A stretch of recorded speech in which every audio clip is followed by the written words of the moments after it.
salt bread kepompong kuntet. Aku mau coba lagi bikin salt bread. Kita mau coba gulung salt bread dengan menjadi kepompong bantet. Karena kemarin bikinnya masih kayak ulet bulu. Semoga berhasil. Ini kita bikin jadi bentuk pentungan dulu. Gede ke kecil. Kayak gini, simpan. Butternya udah beku. Takut. Hop. Hop. Masukin butter.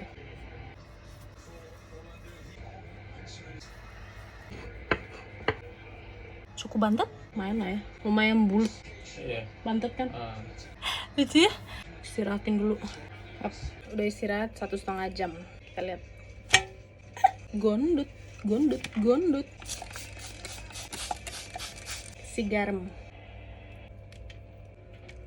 Masukin oven. Udah keluar tuh butternya. Kayak gini. Ya segini lah kurang lebih kan. Ininya udah bagus nih. Bawahnya sih nggak gosong sih itu. Nah iya, baunya lebih bagus dibanding kemarin, lebih terang. Kemarin lebih gelap. Nah, Ini sih secara look lebih bagus ya. Nah ini nih yang gini nih. Bentuknya beda-beda tapi lucu. Nah, ini sekarang masuk. Yap. Batch kedua selesai. Takutnya nanti makin kering. Ini yang batch kedua. Udah kayak kepompong bantet belum?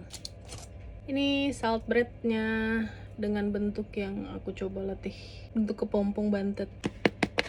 Menurut kalian gimana? Apa masih aneh bentuknya? Atau mesti dipendekin lagi? Komen ya. Terima kasih support-nya.